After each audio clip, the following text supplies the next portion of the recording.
Pukul 18.25 menit. Jam Ustadz sekarang pukul 18:15. Ustadz tidak lama-lama. Ya. Ustadz hanya ingin bercerita aja. Ya. Bukan cerita kancil. Bukan cerita kancil dan buaya, bukan juga cerita Ipin Upinnya. Nah, ya. Cerita Ustadz ini adalah cerita seorang anak, ya. Mungkin anak Ustadz juga sudah tahu ya sebagian ya, tapi mengulang-ulang kembali. Seorang anak di daerah, di negara, di sebuah negara, yaitu di Mesir. Nah, ada yang nggak pernah ke Mesir? Dah, belum. Ada yang pernah? Belum. Nah, Mesir tuh di mana coba? Bukan di Pariaman ya? Bukan. Di Timur Tengah. Ya, jadi di Mesir itu ada kisah seorang anak yang hafal Al-Quran pada umur 11 tahun.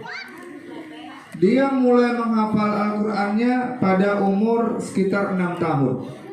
Ya, tetapi yang luar biasanya adalah anak ini dia terlahir dalam kondisi buta, cacat buta matanya atau tidak bisa melihat.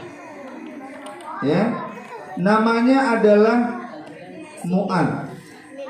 Ya, bukan Omar. Ya, nah. Jadi ada Ustaz yang dimuliakan Allah Subhanahu wa Ta'ala, yang Ustaz banggakan. Jadi Mu'ad dari umur 6 tahun dia mulai menghafal. Sampailah umur 11 tahun dia sudah hafal 30 juz Al-Quran. Ya, luar biasa. Walaupun dia dalam kondisi buta dan dia pergi menyetorkan hafalannya ke tempat syekhnya, ya, ke rumah syekhnya, itu jauh dari rumahnya. Itu diantarkan oleh ayahnya. Pada awal-awal mulanya dia hanya datang ke rumah syekhnya itu 1 kali seminggu.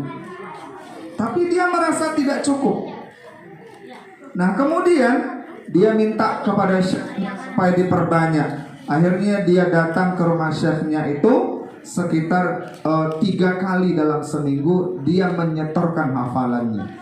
Jadi jauh jaraknya dari rumahnya ke rumah syekhnya.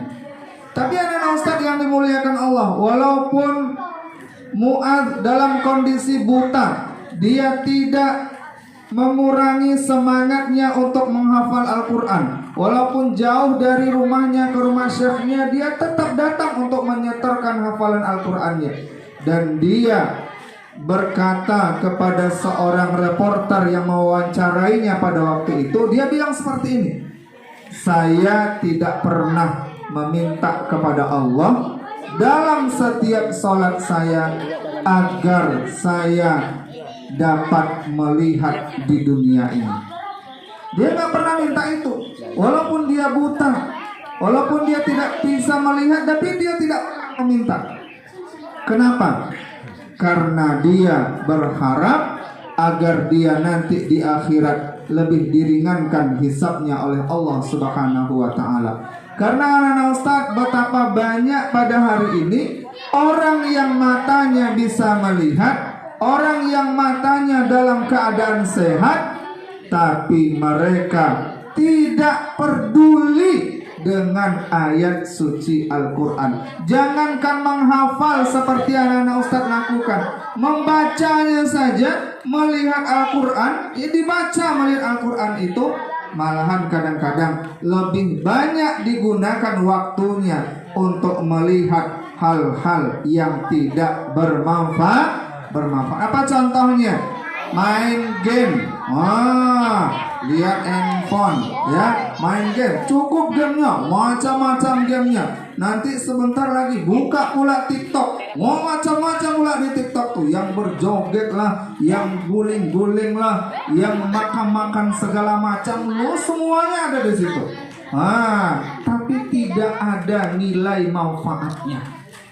Kalau orang-orang yang seperti itu matanya diberikan kesehatan oleh Allah, tapi tidak dia pergunakan untuk melihat ayat-ayat Allah, tidak dia pergunakan untuk membaca ayat-ayat Allah, maka nanti akan berat hisabnya di hari kiamat. Maka beruntunglah anak-anak Ustaz. Tapi anak-anak Ustaz mau dapat pahala lebih tidak?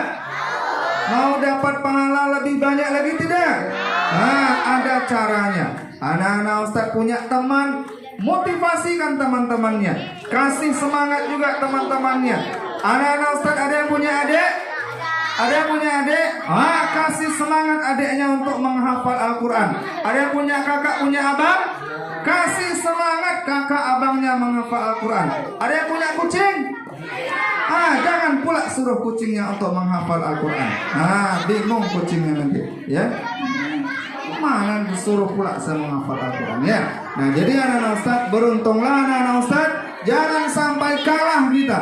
Kita diberikan mata yang sempurna oleh Allah, sehat lahir batin, bisa melihat dengan jelas. Jangan sampai kalah dengan Muaz yang walaupun diberikan oleh Allah dalam kondisi yang kurang sempurna, tapi kurang sempurna dia di dunia, nanti dia diberikan oleh Allah kesempurnaan di akhirat masuk ke surganya Allah. Dan anak Ustaz, pada tahun 2016 itu diadakan musabaqah hifzul Quran internasional, ya, itu sekitar tahun 2016 kalau saya tak salah. Itu Mu'ad juara 1 anak-anak, ya, antar anak-anak. Juara 3-nya tahu enggak anak Ustaz? Juara 3-nya yaitu Musa dari Bangka Belitung, Indonesia. Waktu itu Musa berumur sekitar 7 tahun. Nah, luar biasa, ya. Nah, itu musabaqah hifzul Quran internasional seluruh dunia. Bahkan Musa pernah mendapatkan juara di Hafiz Cilik RCTI. Apa hadiahnya coba? Naik haji beserta kedua orang tuanya. Masya Allah. Mudah-mudahan anak-anak Ustaz semuanya juga nanti, kalaupun tidak kita bisa membahagiakan orang tua kita, anak-anak Ustaz sudah pasti bisa membahagiakan orang tuanya di akhir. Amin ya Rabbal. Ayo anak Ustaz, kita fokus dulu 2 menit berdoa. 2 menit berdoa. Ya, biar doa kita diijabah oleh Allah Subhanahu wa taala. Fokus hatinya berdoa kepada Allah. Ya, angkat tangannya, diaminkan pelan doa. A'udzubillahi minasyaitonirrajim. Bismillahirrahmanirrahim. Alhamdulillahirabbil alamin. Wassalatu wassalamu ala asyrafil anbiya'i wal mursalin wa ala alihi wa ashabihi ajma'in.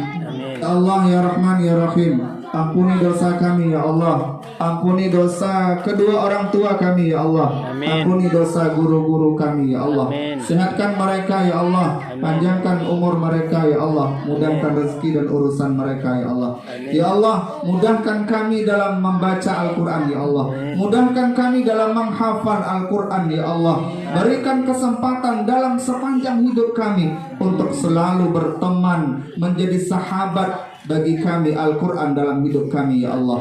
Ya Allah, bahagiakan hidup kami di dunia dan orang tua kami juga di dunia, dan nanti berikan kepada kami syafaat Al-Quran di yaumil qiyamah ya Allah ya Arhamar Rahimin. Rabbana atina fid dunya hasanah wa fil akhirati hasanah wa qina azabannar walhamdulillahi rabbil alamin. Wassalamualaikum warahmatullahi wabarakatuh.